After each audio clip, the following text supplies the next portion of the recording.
disent-ils, qu'Élie doit venir avant la venue du jour de l'Éternel.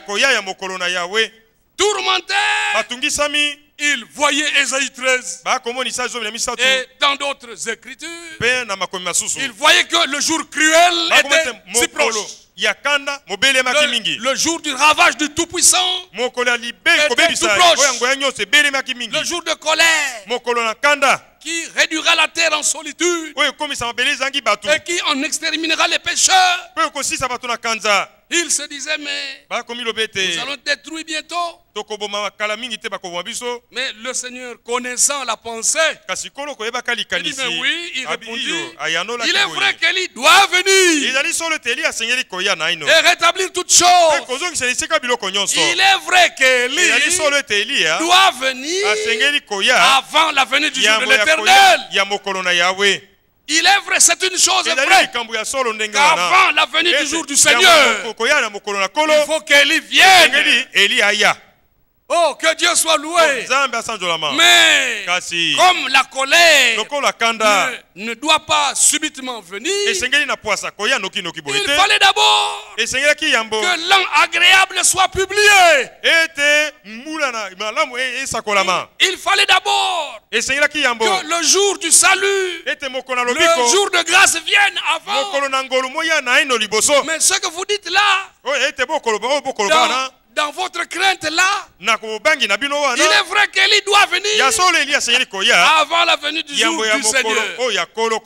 Mais comme moi je suis venu publier la grâce, alléluia, il fallait d'abord que la grâce vienne.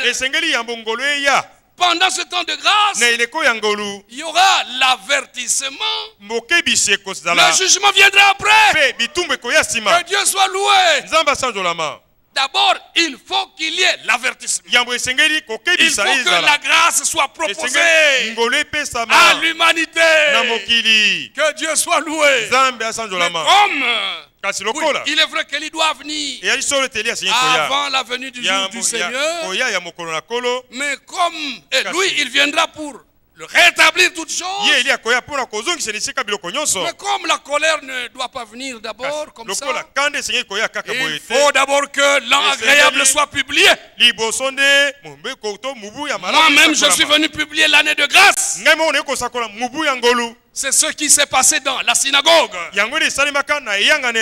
Lorsque j'avais lu dans Luc 4, l'Esprit du Seigneur est sur moi. Lorsque j'ai lu dans Ésaïe 61, c'était pour vous montrer que le jour de grâce, l'année de grâce, je suis venu la publier. Alors comme je suis venu publier l'année de grâce, vous devez savoir qu'Élie est déjà venu. L'Élie qui devait venir avant le jour de grâce, il est déjà venu et on ne l'a pas reconnu. Que Dieu soit loué. Oh, gloire à Dieu. Cette compréhension n'est pas chez tous. Soyez heureux. Parce que Dieu vous aime. Dieu vous a manifesté sa bonté. Le temps est très avancé. On nous avait dit d'arrêter aujourd'hui à 18h.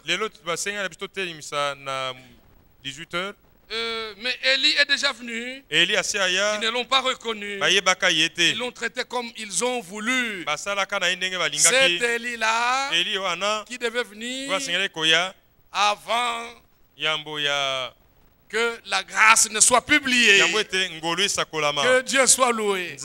Mais l'autre Élie là, il doit venir avant que le jour de colère arrive. Il viendra certainement. Et c'est dans le but du rétablissement de toutes choses. Et la parole est déjà rétablie. Pour nous qui sommes parvenus ici à la fin, vous êtes heureux d'avoir reçu ce prophète, d'avoir cru, et nous rendons témoignage de ce que Dieu a fait. Mais nous ne glorifions pas cet homme-là.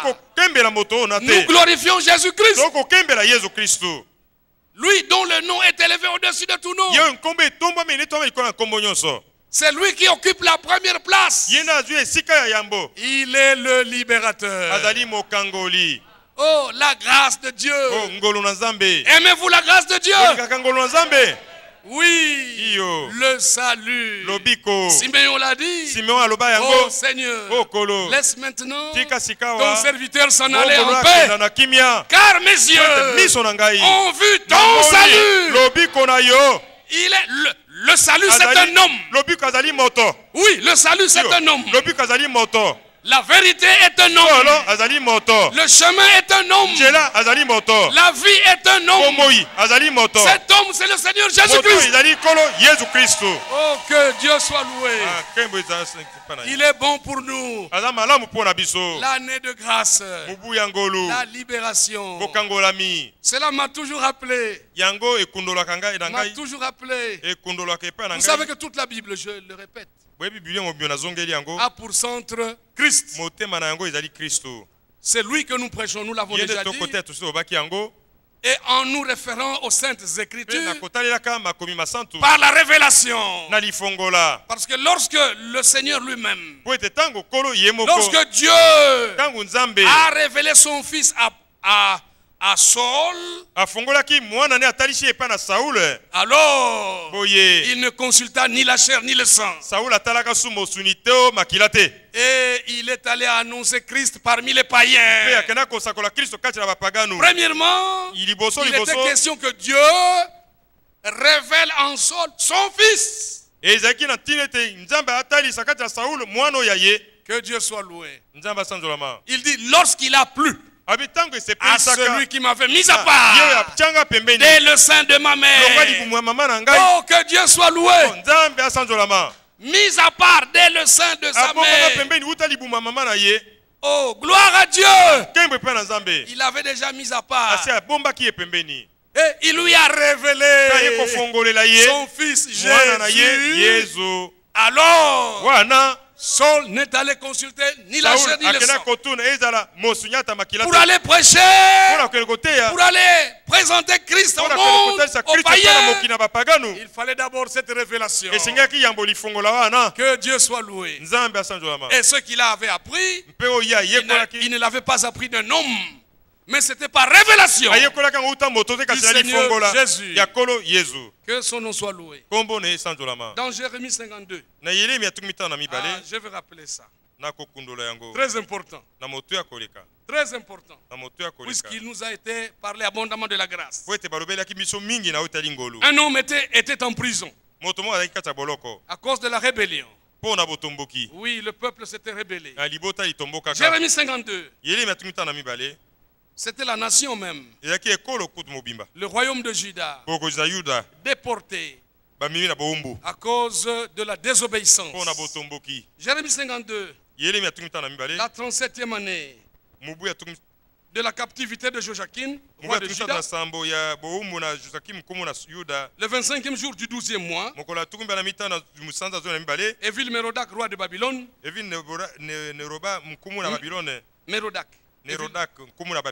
Dans la première année de son règne, releva la tête de Joachim, roi de Juda, et le fit sortir de prison. Gloire à Dieu. Joachim, roi de Juda, avec le peuple, fut déporté à Babylone. Vous connaissez cela? Ce qui est arrivé, ils n'avaient pas obéi à la parole. Ils avaient méprisé la parole du Seigneur. Et Dieu parla par la bouche de son prophète Jérémie. Il dit, vous irez en captivité pour 70 ans. Alléluia. Amen. Ce que Dieu a résolu doit s'accomplir. Il n'y a personne. Ce qu'il a décidé doit arriver. Personne ne devait s'y opposer. Et cela est arrivé. Bon, il nous est rapporté ici que Joachim, roi de Juda, vous Vous voyez, il était là dans la captivité et ça faisait déjà 37 ans depuis qu'il était là. De roi qu'il était, il va directement en prison à Babylone. Quelqu'un qui avait l'autorité, quelqu'un qui pouvait commander. Il avait des subalternes à qui il donnait des ordres. Maintenant, il se retrouve en prison. Il avait perdu sa position. Et ça, c'est ce qui est arrivé à l'humanité entière. Vous savez qu'Adam était pratiquement un roi. Donc, il commandait tout. Il pouvait commander le lion, le léopard. Il avait la domination sur tout. Mais depuis la chute, il a perdu sa position. Oh, que Dieu nous accorde sa grâce. Mais la chute ne devait pas continuer. Un jour vint où celui-là que nous appelons le libérateur, le rédempteur, Jésus, la sortie de la prison devait avoir lieu. Que Dieu soit loué. L'Ancien Testament n'est que l'ombre. La réalité est en Jésus-Christ. Où que vous lisez dans la Bible, le prophète de l'âge disait, partout dans la Bible, si vous lisez et que vous ne trouvez pas Christ, creusez. Creusez de nouveau. Creusez de nouveau. Jusqu'à ce que vous rencontriez la pierre. Christ est la pierre. Cette pierre rejetée. Vous allez retrouver Christ. Que Dieu soit loué. Toute la Bible parle de lui. Même lorsque Rachel alla sur le chemin d'Ephrata, enceinte qu'elle était, elle a accouché douloureusement, puis elle est morte. Juste avant de rendre l'âme, elle a dit, cet enfant qui va naître s'appellera Ben-Oni. Vous voyez, homme de douleur. Cela typifiait toujours Christ. Christ, c'est lui l'homme de douleur. Il a porté nos douleurs. Il s'est chargé de nos maladies. Oh, gloire à Dieu. Isaac portant le fardeau sur la montagne de Moria. C'était le type de Christ. Que Dieu soit loué. Tout dans la Bible rend témoignage de l'homme. Jésus-Christ. Alors nous voyons 37 années s'étaient écoulées. Et il y a eu un nouveau roi dont le nom est Évil-Mérodach. Il y a eu changement de régime. Gloire à Dieu. Sous le régime de Nebuchadnezzar, c'était l'emprisonnement. Mais sous le régime d'Évil-Mérodach, dans la première année de son règne, il avait une préoccupation. Il dit, je dois libérer cet homme. Alléluia. Amen. Je dois libérer cet homme. Oh, la première année de son règne. Quelqu'un qui est en prison ne peut pas se libérer lui-même. Il faut qu'il rencontre, qu'il trouve la grâce de celui-là qui en a le pouvoir. Le pouvoir de le libérer. Et nous tous, nous étions en prison. Et c'est le Seigneur qui nous a fait grâce. Que Dieu soit loué. Évil-Mérodach, le véritable Évil-Mérodach, c'est le Seigneur Jésus-Christ. C'est lui le libérateur. Il a eu pitié de l'humanité. Il a eu pitié de toi et de moi. Il est venu publier une année de grâce. Et cela se trouve dans Luc 4. L'Ancien Testament c'est l'ombre. La réalité est en Christ. Que Dieu soit loué. Donc la préoccupation des villes sous le nouveau régime. J'aime le nouveau régime. Nous sommes sous le régime de Christ. Ça c'est le nouveau régime. Là nous avons expérimenté notre sortie, notre libération. Aimez-vous le libérateur? Jésus-Christ est le libérateur. Toute la Bible parle de lui. Il est le centre de tout. Aimez-le de tout votre cœur, de toute votre âme. Oh, nous avons été libérés depuis Golgotha. 37 ans de prison. Cet homme ne savait pas quand est-ce qu'il pouvait être libéré. Mais 37 ans en prison, c'est comme quelqu'un qui pouvait être en prison depuis 1974 jusqu'en 2011 ici. Ça fait aussi 37 ans. Vous voyez, 37 ans. Esclave. Mais implore la grâce de Dieu. Expérimente ta libération. Christ nous a libérés depuis Golgotha. Que son nom soit loué. Et la sortie n'est pas uniquement des dénominations pour venir au message, mais la sortie est continuelle. Elle est continuelle.